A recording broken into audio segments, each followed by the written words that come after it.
out. It's so good to have some of you here. Hard to follow Barbara. Boy. Another grim one. In the wonderful Blanton, right here in Austin, one of my favorite pieces that I think they put away for a while. Starenfall, I don't know if you've ever seen, you know that piece? It's a huge piece. And when I'm afraid to ever use that word again, huge. Big, it's a very large piece. And when I first saw it, I started walking toward it and just mesmerized. And I couldn't stop walking toward it and keep just sort of entering it, immersed in it. It's by Anselm Kiefer, 1998, mixed media on panel. Starenfall.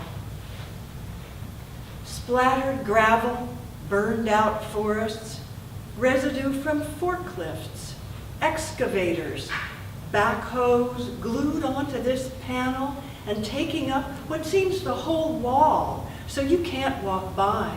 You're sucked into a mammoth 3D sinkhole, staring at these clumped twigs like abandoned campfires, or what's left of flattened or fire-gutted houses, as if with one spark, leaves, birds, lizards, anything that wiggled or fluttered was gone, leaving only crumbled stone and dried out splinters. As if you're peering down from above the planet at ridges, fault lines, escarpments, canyons that resemble the land down your own street, gone to bulldozers, gutted, ripped of root and vine, the rock bed under the trees split into rubble to be scraped away before foundations are poured, as if the ground hadn't been foundation enough. But this huge piece is about what's left after everything's been ground down, after we've exploded it all, taken ourselves out, and the only thing left will be faint tracings of the stories of stars you used to look up to.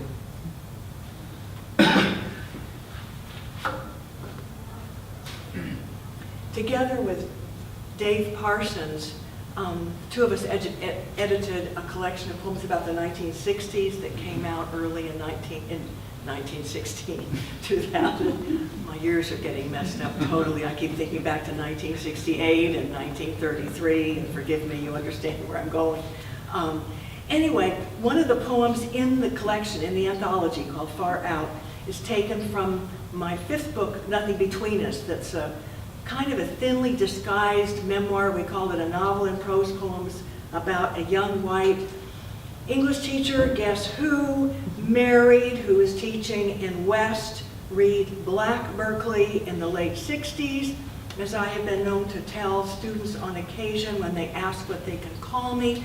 I say, you can call me Dr. Barker, you can call me Professor Barker, I'd really rather you call me Wendy, but frankly, as long as you don't call me motherfucking honky bitch, I'm So Nothing Between Us is this thinly disguised memoir we call a novel about the experiences of this young white English teacher in Black Berkeley in the late 60s who has a long, ongoing, very deep affair with an African-American colleague. And I'm not going to read about those poems tonight. I am going to read the poem in the book that talks about being in the classroom. And I refer, this is 1968, which maybe as 2016 will be remembered, was called the Year of Rage. Some of you here are old enough to remember the assassinations. It was Malcolm X in 66, Martin Luther King and Robert Kennedy in 68, the Chicago riots in 68, the Tet Offensive, My Lai Massacre, et cetera, et cetera. Not a pretty year. I refer in the poem to Dick Gregory's autobiography, which he called Nigger, also to Richard Wright's short story collection, and his novel Black Boy, and also Native Son. Teaching Uncle Tom's Children. He was the only other honky in the room, but wasn't. Was his mother or his dad, black or white? Kid played the best sax in town and only 14. Sax so sweet and cool, the moon rose cream over the hills and stars broke the fog. He didn't talk much. Neither did I, that first black-lit class any of us taught. I didn't know what to put on the board. Erased everything I'd written before. But the erasers were full of dust from the chalk. The blackboard turned powdery, a blur, clouded. We moved on through nigger, black boy, native son. Not a kid caused trouble. Small sounds, fingers flipping the white pages of the paperbacks I collected and stacked in the corner cupboard after class. Slap of gum stretching in and out of the mouth, hard sole of a shoe on the floor, scraping the surface, an emery board. And the train, track barely a block away, the train running the whole length of the San Francisco Bay, cry moving ahead of it, toward us, that wail.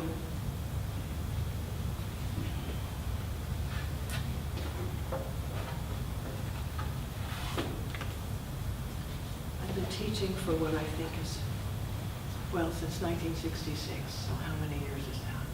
50, is that right? 50 fucking years.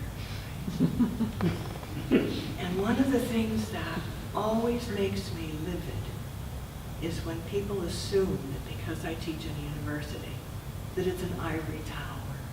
And we're totally removed from any human problems. Here's a poem called Langston Hughes' Weary Blues. You all know Langston Hughes, the primary contributor to the Harlem Renaissance in the 1920s. I refer to a couple of titles of his poems in this particular poem. Langston Hughes' Weary Blues. Needs no explaining in this class. No one needs a gloss on suicide's note, that river so calm, asking a kiss. Yet none of us around this table has ever been kept out of a KFC or a multiplex because of our skin. Nobody knows the trouble I've seen, sang Lena Horne, who couldn't stay at the Savoy Plaza after she'd made the crowd swing. Enough trouble right here in this room. Anne's just driven from the hospice, her gay dad's body shriveling into the sheets, her mother and brothers refusing to visit. Last week, Robert's cousins were found mangled by the train tracks in Savinas for the Los Hechos dope they were running, only way to pay for beans and rice. This morning in my office, Christina soaked through the 6 tissues I offered as she told how the fucked up ex-Marine raped her in the ass over and over, his loaded .45 beside the pillow. No wonder Hughes, pianist, stopped playing and went to bed, where he slept like a rock or a man that's dead. I need to focus on the poem, call and response, structure of the blues. Nathan might help. He's a musician. But already he's talking. Hey, after class, how many of y'all want to drive over to JJ's? Awesome piano, sax, bass. And all I say is, count me in.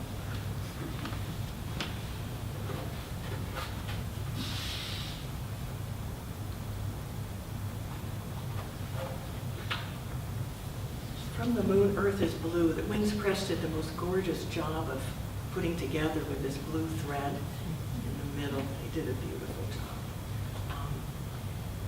And there are ekphrastic poems like Starenfall in the collection, and also poems meditating on colors and where colors come from, how they're made before we had chemicals, what we associate with them.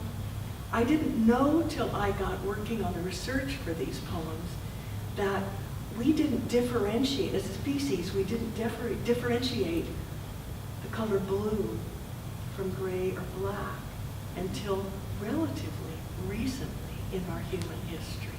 I found that so interesting that, well, here's the poem, Apology for Blue. A form of black, said the Greeks, cousin of gray, species of darkness, opposite of light, not a mention in Homer with his wine-dark seas. Even the Bible doesn't note the celestial vault is blue.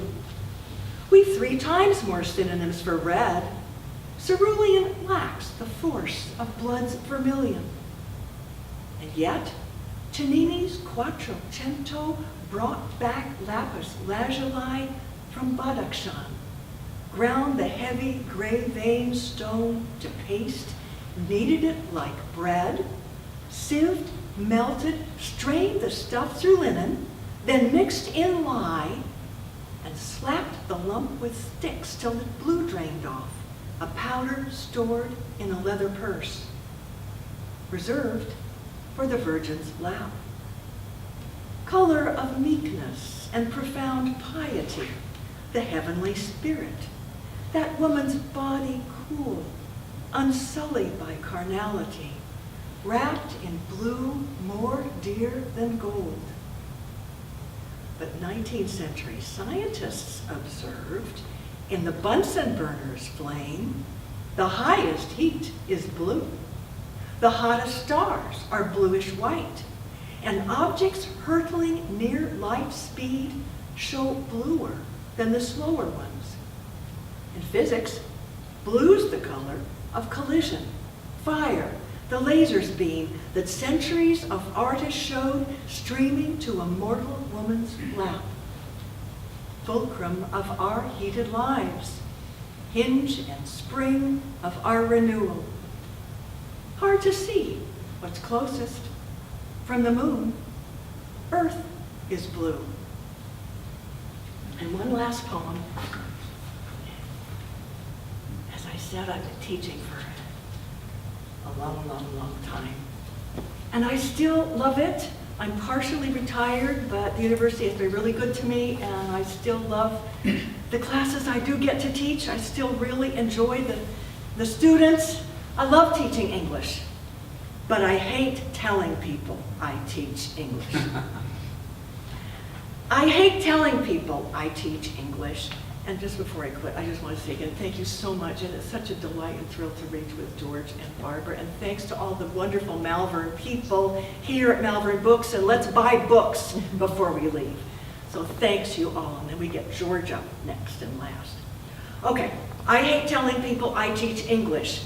Like last August, after they'd finished my bone scan, this combed over mid-60s guy starts chatting about the novel he's written in his head. He only needs someone like me to work it up. He never liked punctuation, parts of speech, all that junk from junior high, and I couldn't get my printout fast enough to take to my GP, who likes to quote from his inspirational speeches to local luncheon clubs. He's determined to collect them in a book, though he'd need a good editor. Do I know any? And meanwhile, I've been waiting 57 minutes for help with recharging my sluggish thyroid. And I haven't met any doctors who like giving me advice about your daughter's milk allergy, or your friend's migraines, or the thumb you slammed in the stairwell door, splitting it open so badly your students interrupted your lecture on pronoun agreement to note you were dripping blood from your hand. And wow, what happened? But mostly it's at parties. I hate admitting I teach English. I've never been quick enough to fudge. The way a Methodist minister friend says, he's in support services, so he doesn't get called to lead grace. I guess I could dub myself a communications facilitator, but since I'm in the business of trying to obviate obfuscation, I own up, though I dread what I know is coming.